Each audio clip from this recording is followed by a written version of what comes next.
The Bears was an 8-9 team last year, I believe, and 7-10. Sorry, and that's pretty good for a team that has the first pick.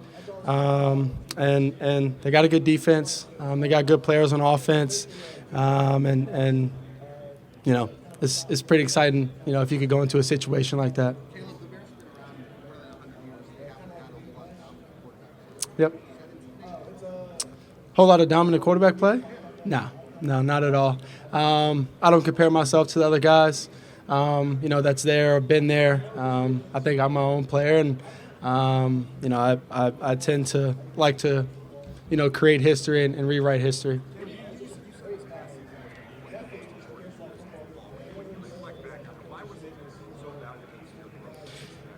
Yeah, this is one of the seasons that it's none like any other season I've had, to where I've been so close to being either neutral or close to having a losing record, and so it was tough for me. Like I said, I'm a competitor. I like to win, and so being that close to losing was difficult for me. But I had people in my corner to help me and figure out the energy and feeling that I was feeling. I think it's important going into situations because there's nobody in the first part of the draft that would be early in the draft, and I expect myself to go high. To be a 12 and whatever team, or it's the teams are going to be at least from the year before. It's kind of going to be how I went into USC. Where they were 4-8 and things like that. So just preparing for those moments, and I think last year was a perfect example for me.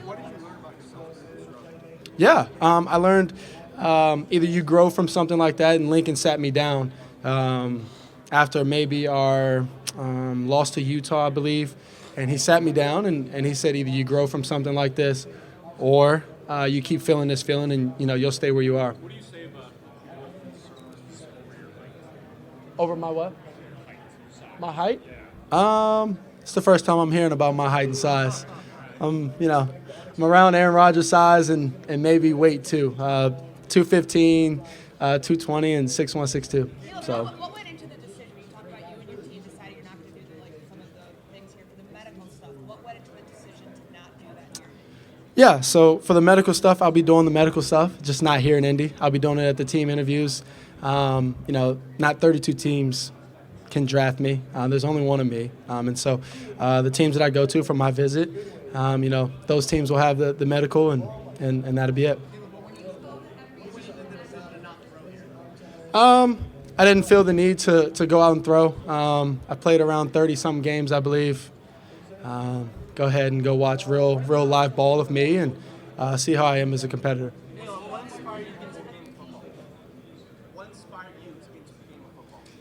My dad put me in football when I was 4. My mom didn't let me play tackle football my first year. I thought I was going to love it. At 4 years old, I did, and the next year after that, I was a bit too aggressive for flag football, so my mom let me play tackle, and from there, fell in love even more. By the time I hit 11 or 12, I told my dad that this is what I wanted to do, and we put together a plan, and he's helped me every part of the way. When you look at the personal relationships that will be important at the next level, when you talk to the Bears, what did you think of Matt Eberflus and Ryan Poles Matt Eberflus? Yeah, they were awesome. I spoke more about ball and things like that, just because the interviews are so short. So it was more about them getting to know me, getting to test my mental, what I know, the base things of what it takes to be a quarterback in the NFL. Right. With any confidence that they're going to be able to develop you what you need to go make the jump? 10 minutes is difficult to figure out if they're going to be able to develop you. I enjoyed the meeting. It was a good meeting, but 10 minutes or so is pretty difficult. Ryan Poles talks about being an artist or a surgeon as a quarterback. How Yep. would you describe your quarterback play in that regard?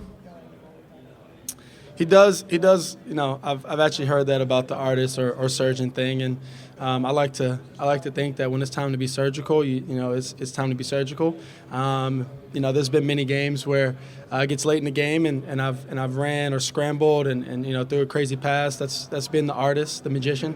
And then you know, there's been times where even, you know, when I hurt my hamstring and I couldn't run, I sat in the pocket the whole time, you know, the rest of the game and delivered the ball. How important is it for you to fight to stay in the pocket?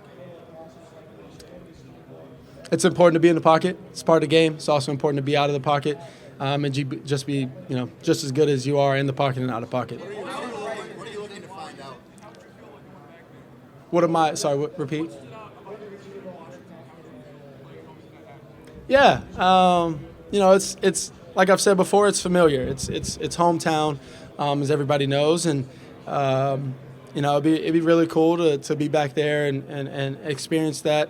The meeting went really well, and you know, being around those, you know, everybody was in the room, so being around everybody, you know, just getting the taste of, you know, how they are, who they are, because like you said, everything's new there.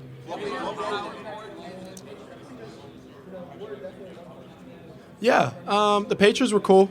It was the room wasn't as packed. They had just a few guys here. And you know, we talked mainly about ball. It was a good impression. They were asking me questions about my life, about ball, testing me and things like that. So all of the meetings were good, and they were all kind of in the same ballpark. Everybody, you know, they don't really get to see you and test your mental. So this quick 10, 20 minutes that they have, you know, that's what they're mainly doing, trying to get out of you. How disappointed would you be if you were not drafted number 1? It's not a thought in my mind. Yeah, I don't think I'm not going to be number one. I think I put in all the hard work, all of the, you know, the time, effort, energy into you know, being that. So, you know, I don't think of a plan B. That's kind of how I do things in my life. I don't think of a plan B. Stay on plan A, and then when things don't work out, find a way to make plan A work. What do you want to find out from him?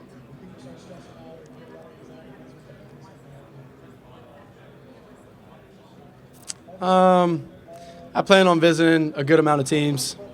Don't exactly know what the plan is with that, just because I've met with teams that I didn't know that I was going to meet with when I got here. So, yeah. If I who?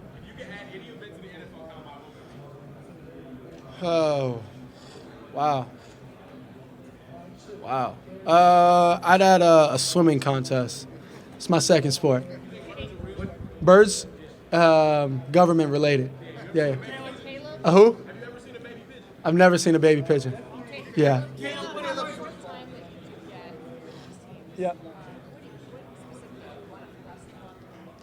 What do I want to impress them, or what? The main thing that I've, you know, if they ask me or if it comes up, the main thing that I've said, I want to go to a place that wants to win. A whole, you know, 360. So meaning from the top all the way to, you know, the guys, and down to the janitors, the people that, you know, that you know, make everything run. You know, it's just everybody wants to win. Everybody's a part of that, and you know, we all take care of each other. Caleb, you went out of your way the other day to give an interview saying they drafted one or to watch the team. Why did you feel a need to say that? Where did the narrative that maybe you wouldn't come from? Yeah, a lot of things are coming out right now. Y'all rarely see me speak, ever. As y'all know, I don't really go out and speak much, but this was important to me, that I wanted to put something out before I came here, especially with all the noise and things like that that's been brewing and things like that before I came here. And then now since I've been here, a bunch of stuff comes out. But just wanted to put something out so everybody knew exactly where it was coming from.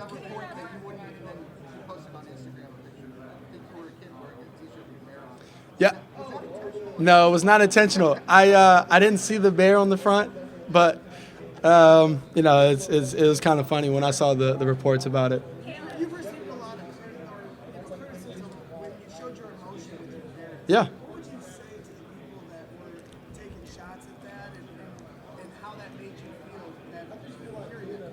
Yeah, there's not many people in the world that get to experience what I experience every game day, every practice day.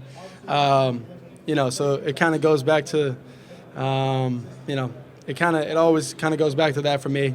It's something that I only get to experience. It's something that I really care about, which is not only winning the game, but doing it with my teammates. And so every time we lose, I feel like I let my teammates down. Michael Jordan Yeah. being immortalized. Yeah. Do you see Chicago as an opportunity? The kids today still talk about Michael Jordan 20 years later. Do you look at Chicago as an opportunity to be that type of person from the NFL standard?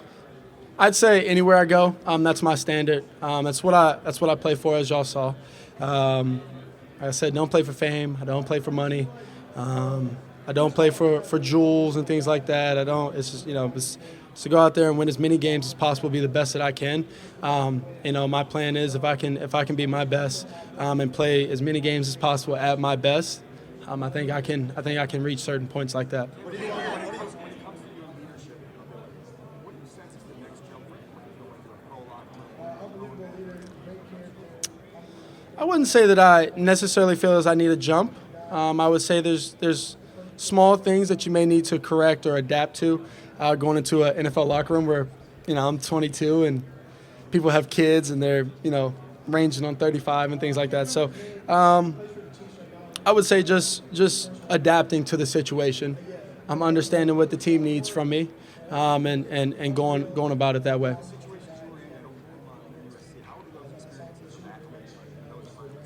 Yeah, so the cool thing about my experiences is that all 3 years have been a bit different. This past year we went 7-5, and so my leadership needed to be different. The year before, I came into a situation where we were 4-8, so my leadership needed to be different. The year before, I came in as a backup, and then I jumped up and became the starter. So my leadership throughout times have been different, and I think it's helped groom me for the situation that I'm going into now. You're still going to find out about the Bears as you meet with them more extensively, maybe pro day and a house hall visit, things like that. What do you want to know about them? Just, do you want to win? That's it. No. Yeah, awesome. Thank you, everybody.